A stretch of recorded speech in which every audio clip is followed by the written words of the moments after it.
Você vai receber dividendos esse mês de setembro? Eu vou, é meu aniversário, tem uma galera que vai me mandar uns Pix de presente esse mês. No vídeo de hoje a gente vai ver as empresas que vão deixar os seus acionistas um pouquinho mais ricos em setembro e quem deverá anunciar dividendos também. Se você recebe dividendos, você já é um rico a mais no mundo, não importa o valor que você recebe, se você está começando, se você está recebendo uma graninha legal ali que nem eu, ou se você já recebe talvez uma bolada em dividendos todo mês, se você está pensando em começar agora, o que importa é a mudança de mentalidade que você precisou desenvolver para fazer diferente da maioria, deixar de ser um a menos na poupança, para se tornar um rico a mais no mundo, porque a riqueza começa na mudança de pensamento, né? Então, quem já é um rico a mais no mundo, eu sei que já deixou o like, quem já acompanha o canal já deixou o like, eu nem vou pedir, né? Porque eu sei que vocês já deixaram, então nem vou ficar lembrando que existe aqui um botão de curtir, de like, que é de graça, né? Mas é coisa que você já está cansado de saber, porque você já viu os vídeos aqui do canal, você já deixou, por isso que eu nem vou ficar falando para deixar like, essas coisas. E além das ações que vão anunciar dividendos esse mês, que vão pagar, eu também vou fazer o resumo semanal aqui para você que está mais perdido que arruela em chão de oficina, meio desatualizado. Vou resumir o que está acontecendo, o que está rolando, o que você precisa saber. Todo domingo tem vídeo com resumo semanal, então vamos aqui para o fechamento da semana, as principais notícias e depois a gente fala das ações que vão pagar e anunciar dividendos. O Ibovespa fechou ali com uma alta de 0,3% na semana em reais, mais uma queda de 2,6% em dólares. Mas apesar disso, agosto foi o melhor mês para o índice, com variação aqui de 6,5% em reais e 6,5% em dólares, fechando o mês em 136.004 pontos. Em relação aqui aos índices mundiais, você tem o S&P 500 com alta ali de leve 0,2%, Dow Jones subindo 0,9%, Bolsa da Inglaterra no 0 a 0, Ibovespa aqui caindo 2,6%, mas foi em dólar, Nasdaq 100 menos 0,7%, Nikkei uma quedinha de leve também. O dólar se valorizou frente ao real, iniciando a semana ali a 5,49, fechando em 5,61. Mas quando você olha o dólar em relação a outras moedas fortes, ele tem se desvalorizado. O DXY, que mede justamente isso, o valor do dólar americano, em comparação a uma cesta de moedas, ele atingiu uma das mínimas do ano, mas voltou a subir. O índice acumula ali uma queda de 2,25%, acumulou no mês de agosto. E essa queda recente do DXY pode ser atribuída a vários fatores, principalmente as expectativas de redução das taxas de juros pelo Federal Reserve, né? O preço do petróleo ele foi afetado pela paralisação ali de cerca de 700 mil barris por dia na produção da Líbia, causada por um impasse político que está rolando ali. O governo de uma unidade local tentou assumir o controle da indústria de petróleo. Essa crise política está interrompendo significativamente a produção de petróleo, afetando a economia do país, que depende muito das receitas de petróleo. E aí, como resultado, os preços globais do petróleo oscilando devido à incerteza, à redução da oferta. No Brasil, o que está acontecendo? Nessa semana que passou, o estado de São Paulo sofreu com diversas queimadas que causaram grandes prejuízos aos produtores de cana. Na segunda-feira, saíram as estimativas ali de perdas de 350 milhões de reais. Empresas como São Martinho, Raízen confirmaram perdas substanciais, uma redução na produção também. Então isso está impactando. O impacto das queimadas refletiu negativamente nas ações de algumas empresas, resultando ali numa queda, por exemplo, de 2,73% para a Raízen, 8,82% para São Martinho. Então comenta aqui embaixo se você investe em algumas dessas empresas, se você sentiu esse impacto, o que você está achando, né, disso, o que isso pode impactar nos resultados de médio prazo. Também tivemos a divulgação de indicadores muito importantes para a economia. O índice de confiança do consumidor da FGV subiu 0,3 ponto, atingindo 93,2 pontos, ali marcando a terceira alta consecutiva. Segundo a FGV, nesse mês nós tivemos destaque para a confiança dos consumidores com renda superior a R$ 9.600, refletindo essa tendência de otimismo. Isso significa que a galera que tem essa renda ali está mais confiante. Isso é um dado muito importante para o que a gente pode esperar, inclusive, para dados de consumo até o final do ano. Outro indicador que também é muito importante, IPCA 15, subiu 0,19%, um pouquinho abaixo das expectativas, que eram de 0,2%, então tudo em linha.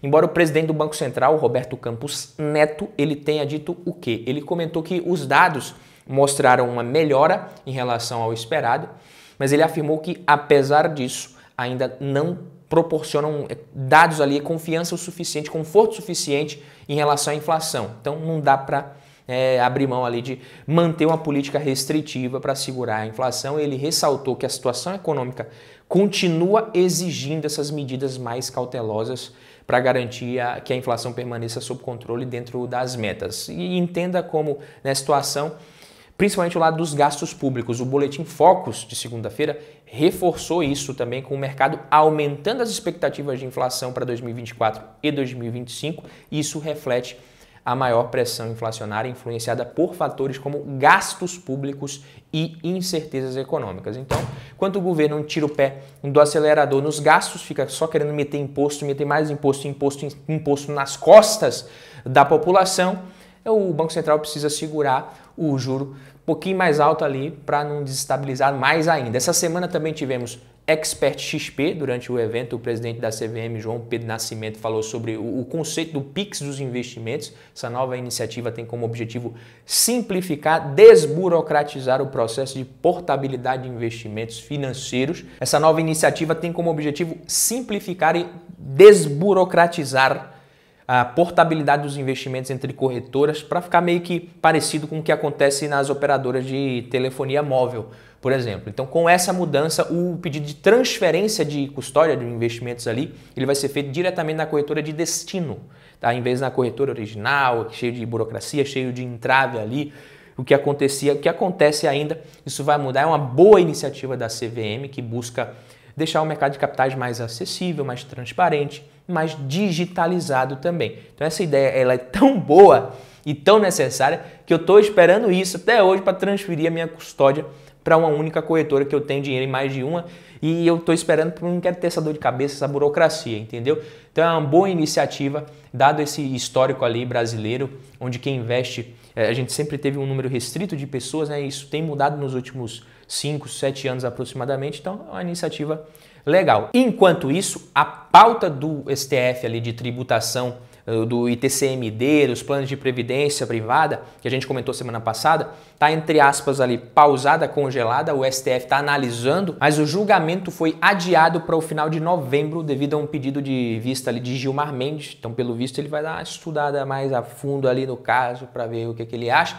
Atualmente, a transferência de valores ali de planos de previdência para beneficiários, ela não está sujeita ao ITCMD. E, segundo especialistas, a isenção dos planos de previdência decorre de uma brecha na legislação. Então, o VGBL ele é descrito como um seguro de vida com características de previdência, enquanto o PGBL é voltado ali para previdência pura, com pagamentos após uma certa idade. Então não é bem seguro, digamos assim, como é o VGBL. Isso tem gerado preocupação nas famílias que possuem esses planos de previdência privada. Para a gente ter uma ideia do impacto dessa decisão, atualmente mais de 15 milhões de famílias brasileiras possuem planos de previdência privada. Mas o melhor a se fazer nessas horas é dar uma segurada, uma acalmada, aguardar as decisões do STF, do Congresso, antes de tomar qualquer tipo de decisão sobre planejamento sucessório, que isso aí é muito um instrumento de planejamento sucessório para muita gente. A gente ainda tem muita incerteza, é que nem a tributação dos dividendos, né, que são isentos desde 1995 aqui no Brasil, mas se você fosse vender todas as suas ações, toda vez que se falou em tributar os dividendos, você não tinha nem começado a comprar. Essa história velha, então não dá para ficar tomando nenhuma decisão precipitada. E por falar em começar, Gabriel Galípolo foi indicado oficialmente pelo governo para assumir a presidência do Banco Central a partir de janeiro de 2025, sucedendo Roberto Campos Neto, né, que foi um presidente do Banco Central ali do tipo elefante, sabe? Tá incomodando muita gente ainda. A nomeação do Galípolo não surpreendeu absolutamente ninguém e agora a principal questão é quem vai ocupar o cargo de diretor de política monetária, uma função que é desempenhada por Galípolo atualmente. O mercado ele tem especulado nomes como Fernando Honorato, economista-chefe do Bradesco, e Galípolo é aquela coisa, né? Não vai ter vida fácil também no Banco Central, ele tem uma carreira bem diversificada ali, uma carreira que não começou ontem, tem proximidade com o presidente Lula, mais proximidade que o Campos Neto, pelo menos, o que também não é difícil, e vai ter muito trabalho para provar a sua capacidade de liderar o Banco Central num cenário desafiador. Falando no Banco Central, na sexta-feira, o Banco Central divulgou as estatísticas fiscais revelando que o setor público consolidado registrou ali um déficit primário de 21,3 bilhões em julho, embora tenha ocorrido ali uma redução bem grande, de mais de 40%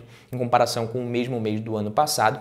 Esse déficit ele ainda é um indicativo das pressões fiscais que o governo enfrenta, exigindo medidas para equilibrar as contas públicas. Então a conta é essa, se você está gastando demais, devendo também muito, o juro ele precisa aumentar. Com o governo não é diferente. Então por isso que o juro ainda não conseguiu cair, a gente tem esse problema fiscal, não está conseguindo equalizar ainda. É complicado. Nos Estados Unidos, você teve a divulgação do índice PCE, o PCE, que é a medida preferida de inflação do Federal Reserve, que subiu 2,5% em relação ao ano anterior, em linha também com as expectativas, com o que estava todo mundo esperando. E esse resultado, o que ele diz? Ele reforça a probabilidade de que o Federal Reserve vai começar mesmo a cortar os juros já esse mês. É o que está todo mundo esperando, também não vai ser novidade. E caso os dados de emprego de agosto revelem uma desaceleração mais acentuada, aí sim o Federal Reserve pode resolver emendar um corte mais agressivo ali na casa dos 50 pontos base, mas independente disso, o mercado ele espera um ciclo de cortes rolando até o final do ano, com a intenção de evitar uma recessão, enquanto você tem ali a inflação que continua a desacelerar sem provocar nenhum aumento significativo no desemprego, sem prejudicar os dados de emprego. O painel de controle do Banco Central ele é mais complexo que o do nosso Banco Central, do Banco Central dos Estados Unidos, que ele tem que ficar de olho na inflação, no PIB, nos dados de emprego, e aí mexer na taxa de juros, querendo sempre aquele pouso suave. Por isso que a galera ficou com medo de recessão esses dias, porque não sabia se realmente seria um pouso suave ou não, se teríamos recessão. Juro caindo é legal, mas se é por causa de recessão, nem tanto. Então sabe aquele sistema? Taxa de juros é assim, aquele sistema de água quente e fria para você tomar banho, que são mais antigos, tá? É que nem aquele sistema ali, às vezes você começa ali, se você coloca o quente demais, não esquenta, mas se você não ajustando com calma aos pouquinhos ali, como ele começa a esquentar também, não adianta você fechar mais, vai ficar 3 minutos queimando as suas costas. Às vezes você desliga e abre o frio todo, ele não é assim, não é na hora que você quer. Esses mais antigos, não sei se você já experimentou, é assim, eu tinha um desse aqui em casa, era assim. Então a taxa de juros é assim também, se exagerou, se começa uma recessão braba ali, não adianta reduzir a taxa de juros que não vai resolver também, por isso que a galera estava com medo. Mas agora, finalmente a gente vai para as ações aqui que vão pagar dividendos em setembro. Sim, a gente já está no mês de setembro, já estão descongelando o Roberto Carlos para o especial de final de ano, de Natal, mas não se engane, tá? O ano ainda não acabou, a gente ainda tem muito dividendo para receber até lá, mas vamos ver quem vai me dar presente de aniversário aqui, porque é meu aniversário em setembro, e você também me fale se você vai receber dividendo de alguma dessas empresas. Beleza? Estamos combinado? E logo no dia 4 de setembro, aqui numa quarta-feira, você tem Vale, vai cair juros sobre capital próprio na sua conta se você tem ações da empresa, bem generoso aqui, R$ 2,09 por ação, sem considerar os impostos, e, melhor dizendo aqui, vai receber quem tinha as ações no dia 2 de agosto. Então, se você montou uma posição depois, você não vai receber. Se você já tinha e comprou também mais ações depois, você vai receber só o que você tinha antes. E agora, Petrobras aqui também no dia 20 vai pagar dividendos. Serão 2 pagamentos ao todo. Você vai ter 44 centavos de dividendos, 7 centavos de JCP. O mesmo valor tanto para a Petri 3 quanto para a Petri 4, ações preferenciais ou ações ordinárias, você vai receber o mesmo valor.